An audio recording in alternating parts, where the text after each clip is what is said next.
Did you know that malaria is a very serious disease that can always lead to death when untreated?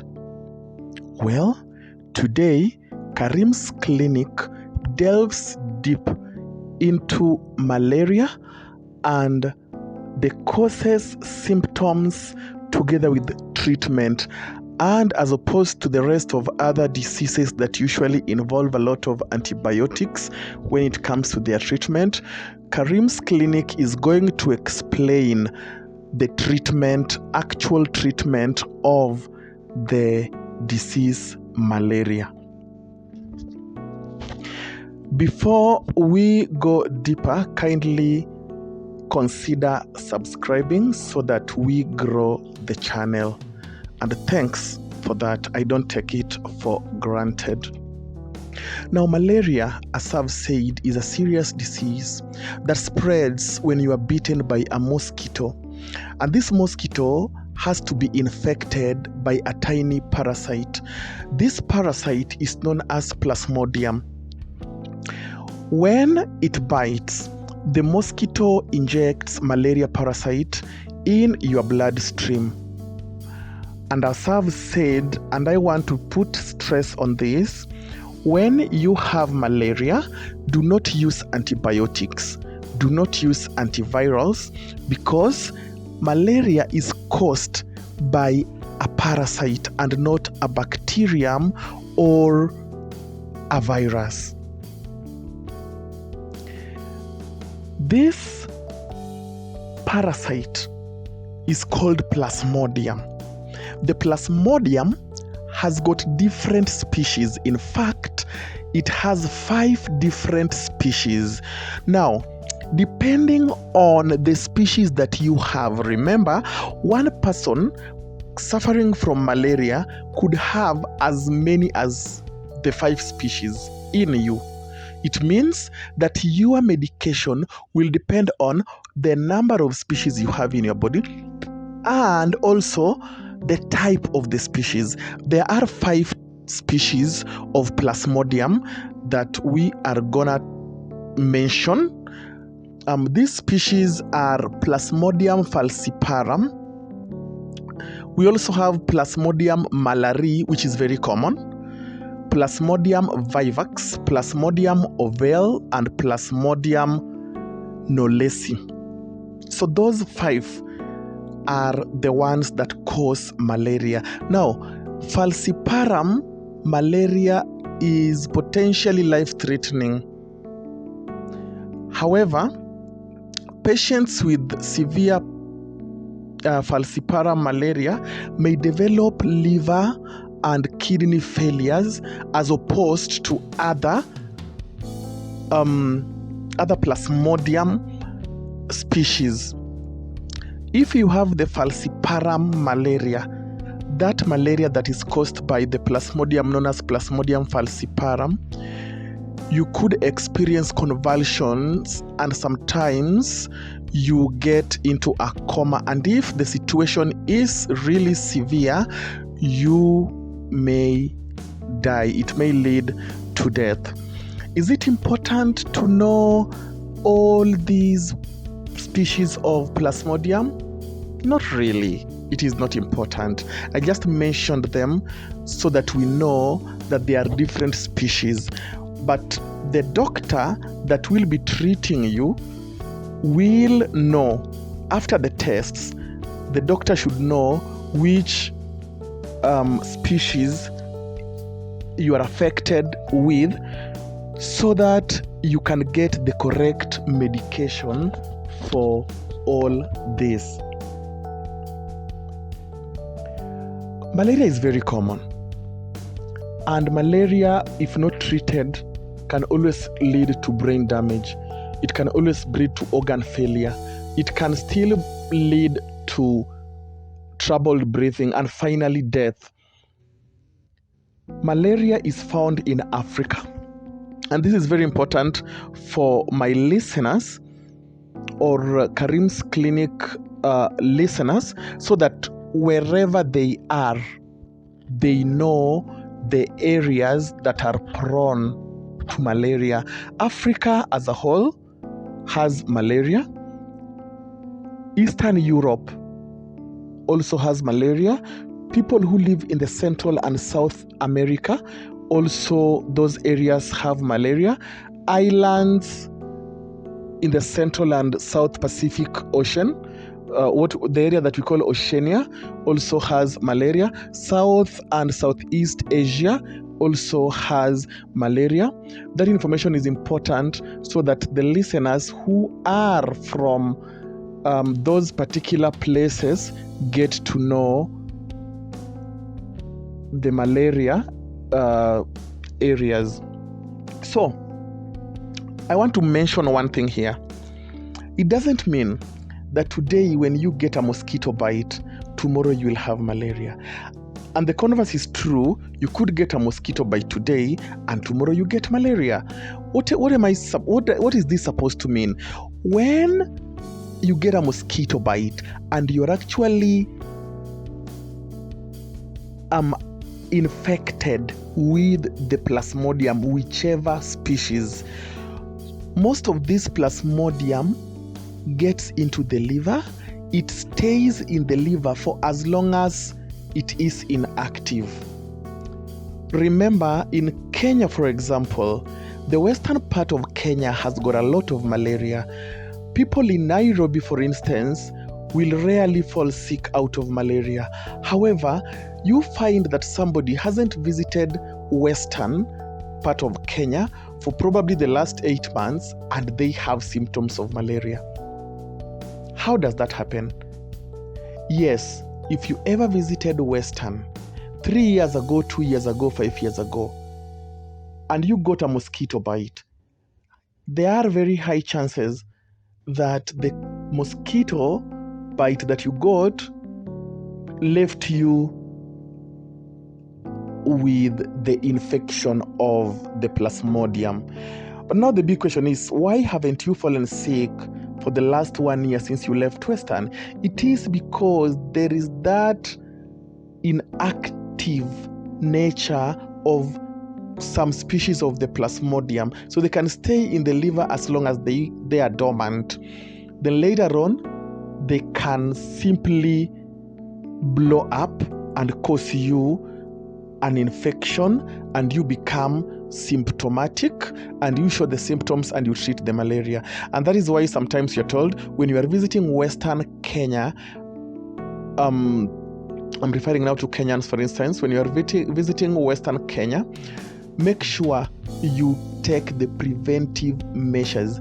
If you can't orally take preventive medication, and fortunately or coincidentally, the same medications that we use in treating malaria are the same ones that we use in preventing malaria. So you can always talk to your doctor, or as KAREEM'S clinic could explain to you, Lonart or artemether lumefantrine would always be appropriate for both prevention and cure.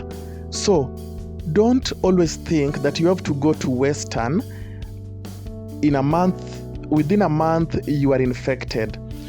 There are chances you will get infected, but if you're not infected, this infection could phenotypically show later on in the next phase of the year. For instance, if you have the following symptoms and you have visited areas that are prone to malaria infections, that is the Western Kenya, for instance, if you are in Kenya, then you could be having malaria, regardless of whether you visited 3 years ago, 5 years ago, or 2 months ago.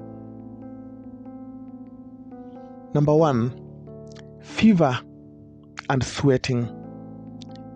If you have fever and sweating with headache and muscle aches, and you experience joint pains, and that is a major one, joint pains, and when you eat you experience nausea and the feeling like you want to vomit. Sometimes, and not in all cases, it comes with the diarrhea and chills that shake your whole body. As malaria gets worse, it always causes anemia and also jaundice. Jaundice is the yellowing of the skin and even the yellowing of the white parts of the eyes. So, there are a lot of symptoms that come in handy with this malaria. And so if you feel like you're shivering and you are sweating periodically, and mostly in young children, they usually experience seizure, always know that is malaria. Now, the classic fever cycle of malaria usually lasts 6 to 10 hours, and it recurs every second day. So 6 to 10 hours today, you experience that fever cycle, and then tomorrow the thing repeats itself. That means you have malaria. Don't ever take headaches for granted. Sometimes the headaches may actually show some other symptoms or other symptoms of some other diseases. For malaria, again, if you feel so weak, that is always another sign of malaria. Therefore, it is worth noting that malaria is a disease that is curable. You could get to your healthcare provider. You will get examined, explain the symptoms to your doctor, and your doctor will medicate you appropriately. Now, what are the medications of malaria? There is the common one, what we call the artemisinin drugs, that is the artemether and lumefantrine. So usually the AL, we call it the AL, artemether and lumefantrine. The AL is one among the best treatment options for Plasmodium falciparum malaria and every other malaria, of course. The next one is chloroquine, and you know chloroquine, some of these medications are those old, the ancient medications. I'm not saying they are barbaric as such. They aren't actually barbaric or archaic, but malaria can always show resistant to them. The Plasmodium can always show resistant to them. So like chloroquine, we also have Doxy 100 monodox. We have quinine, we have, I remember there are those metakelfine, so on and so forth. But my advice is always go for AL, artemether lumefantrine. Artemether and lumefantrine have got different manufacturers. We have Lonat, we have Coatem, that is still under the group AL. Those are the best. When malaria goes a notch higher to the extreme because it was left untreated, then an injection will always be required. So after the test, the malaria test, the doctor will always explain to you the kind, or rather the species of Plasmodium that you have. Okay, sometimes they never explain it to you because they know you are not going to understand. So the medication you will be given would be commensurate to the species of Plasmodium that you have, the number of those species that you have. If it is too much, You could be given a DS. DS means a double strength medication. There is the Lonart DH, the Pialaxin DS, the double strength if the malaria is too much.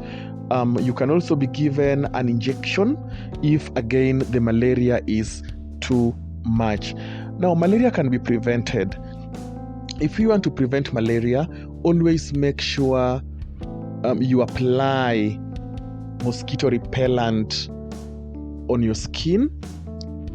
Also use nets. Every time you are sleeping, make sure you use mosquito nets. Cover your bed with mosquito nets so that you sleep in the nets. So for babies, again, take good care of babies because they are prone to exposure so that they can easily get infected.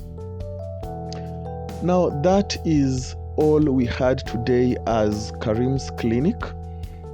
I would wish you the best of health, but one thing that I would say, if you are traveling from one place to another, especially if you are traveling from a place that is not prone to Anopheles mosquito or malaria infections, and you're going to a place where there are infections, like if you're from Nairobi and you're moving towards the Western Kenya, make sure you have a preventive medication.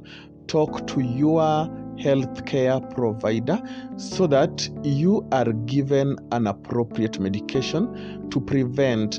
And this medication, sometimes you're supposed to swallow it before, during, and when you are at the destination.